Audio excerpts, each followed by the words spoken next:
여러분은 지금 이 순간에도 휴대폰에 의존하고 있습니다. 연락처, 지도, 뉴스, 은행 업무 모든 것이 휴대폰 안에 있죠. 만약 그 휴대폰이 한순간에 완전히 죽어버린다면 어떻게 하시겠습니까? 그것도 충전으로 해결되는 게 아니라 영구적으로 고장 나버린다면요? 이것은 공상과학 영화가 아닙니다. EMP 공격이 현실이 되는 순간 여러분의 휴대폰은 쓸모없는 플라스틱 덩어리가 됩니다.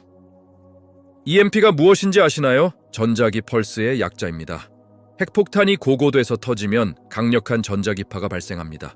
이 전자기파는 지상의 모든 전자기기를 순식간에 파괴합니다. 휴대폰, 컴퓨터, 자동차, 발전소, 변전소, 통신기지국 모든 것이 멈춥니다. 단 1초 만에 현대 문명이 70년 전으로 돌아갑니다. 많은 사람들이 의문을 가질 겁니다. 그런 일이 정말 일어날 수 있나요? 네, 가능합니다. 북한은 이미 고고도 핵실험을 여러 차례 했습니다. 다른 국가들도 EMP 무기를 개발하고 있습니다.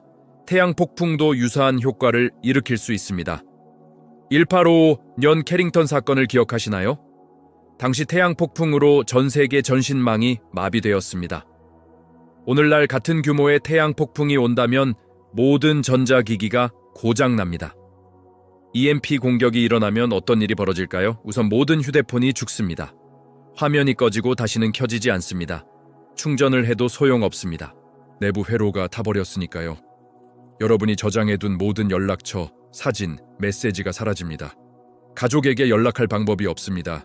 친구의 전화번호도 모릅니다. 여러분은 완전히 고립됩니다. 자동차도 움직이지 않습니다.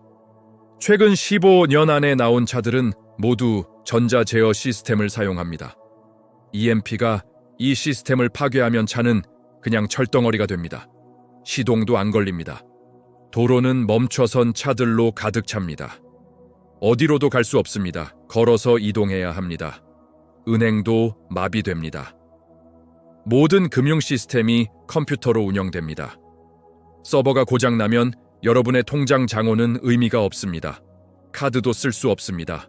인터넷 뱅킹도 불가능합니다. 현금만이 유일한 화폐가 됩니다.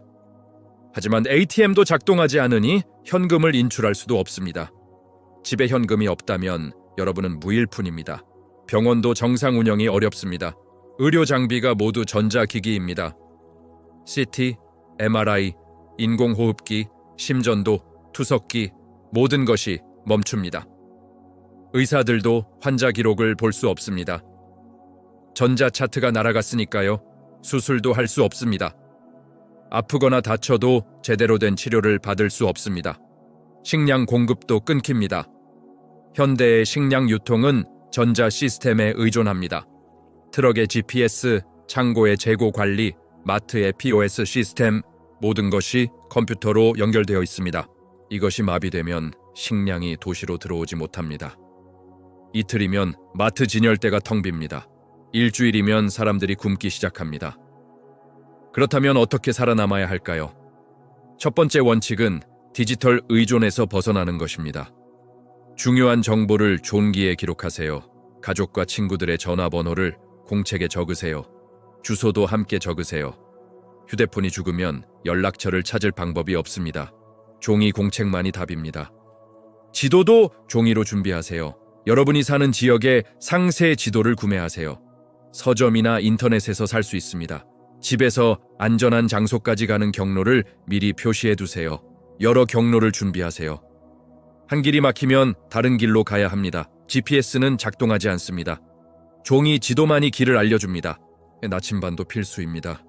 전자식이 아닌 기계식 나침반을 준비하세요. 자석과 바늘로 된 오래된 방식의 나침반입니다. 이것은 EMP의 영향을 받지 않습니다. 지도와 나침반만 있으면 어디든 갈 수 있습니다. 사용법을 미리 배워두세요. 유튜브에 나침반 사용법 영상이 많습니다. 지금 보고 연습하세요. 시계도 기계식으로 준비하세요. 전자시계는 EMP로 고장납니다. 하지만 태엽을 감는 기계식 시계는 멀쩡합니다. 시간을 아는 것은 생각보다 중요합니다.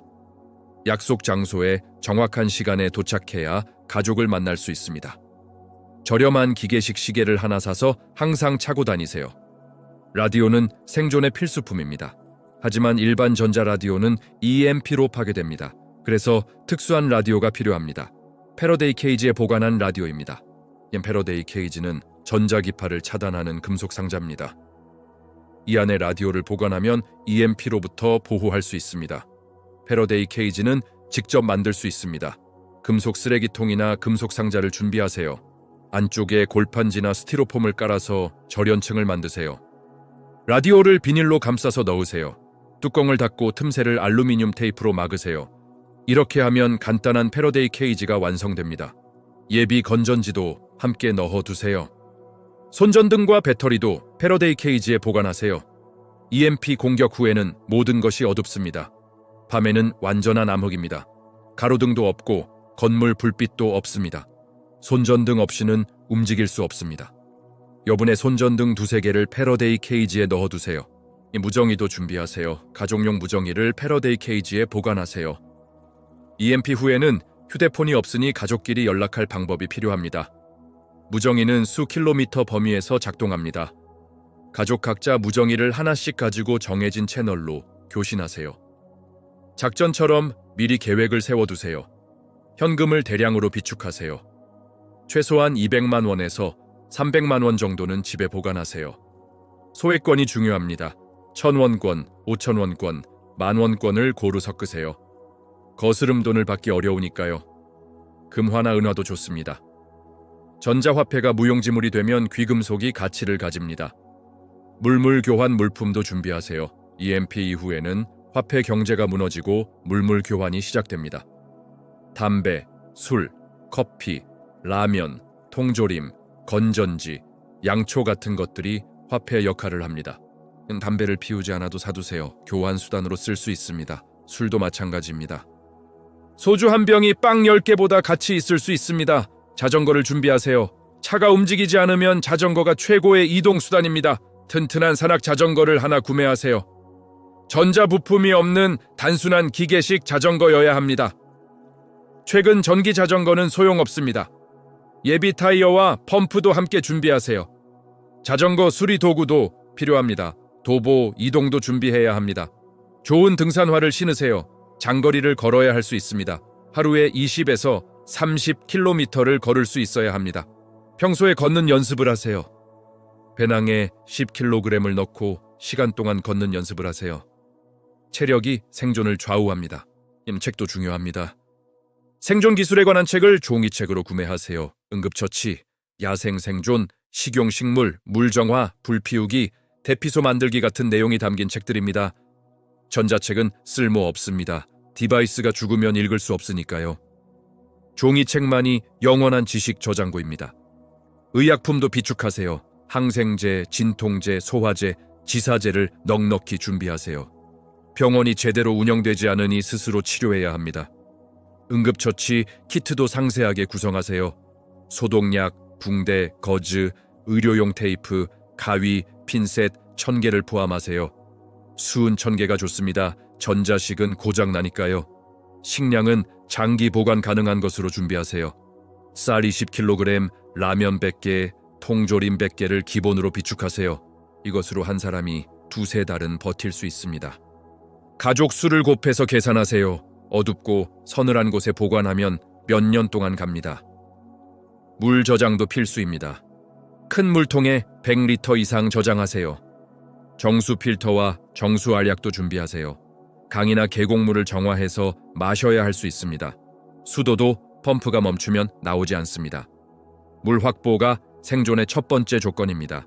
난방과 조리 도구를 준비하세요. 휴대용 가스버너와 부탄가스 40통을 준비하세요. 고체 연료도 유용합니다. 성냥과 라이터를 여러 개 사두세요. 방수 성냥이 특히 좋습니다. 파이어 스타터도 하나 준비하세요. 이것은 수천 번 사용할 수 있습니다. 무기도 고려해야 합니다. EMP 이후에는 법과 질서가 무너집니다. 약탈과 폭력이 일어납니다. 스스로를 지켜야 합니다. 한국에서는 총기가 불법이니 다른 방법을 찾아야 합니다. 야구 배트, 쇠파이프, 등산용 지팡이 같은 것들을 준비하세요.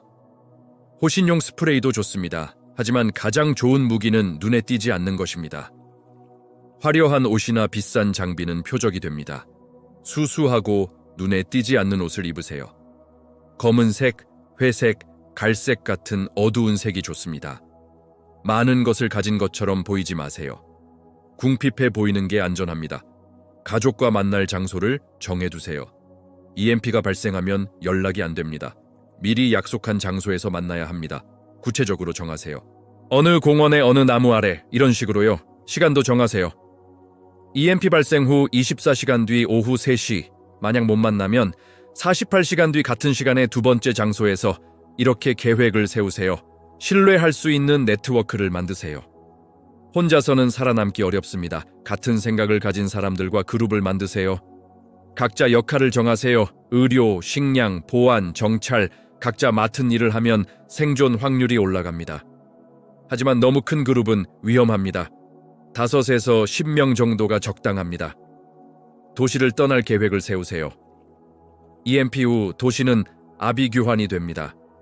식량이 떨어지고 물이 없고 범죄가 만연합니다. 며칠 버티다가 안전한 곳으로 이동해야 합니다. 시골의 친척집이나 산속 은신처를 미리 정해두세요. 도보나 자전거로 갈 수 있는 거리여야 합니다. 연습하세요. 계획만 세우고 실행 안 하면 소용없습니다. 실제로 휴대폰 없이 하루를 살아보세요. 종이 지도와 나침반으로 길을 찾아보세요. 가스버너로 요리해보세요. 라디오로 뉴스를 들어보세요. 몸으로 익혀야 비상시에 할 수 있습니다. 마지막으로 가장 중요한 것을 말하겠습니다. 휴대폰은 편리하지만 의존하면 위험합니다. EMPB뿐만 아니라 어떤 재난에서도 휴대폰은 믿을 수 없습니다. 배터리가 떨어지거나 기지국이 마비되면 끝입니다. 진짜 생존 능력은 도구 없이도 살아남는 것입니다. 지식과 기술을 익히세요. 물리적인 준비물을 갖추세요. 이것이 여러분을 살릴 것입니다.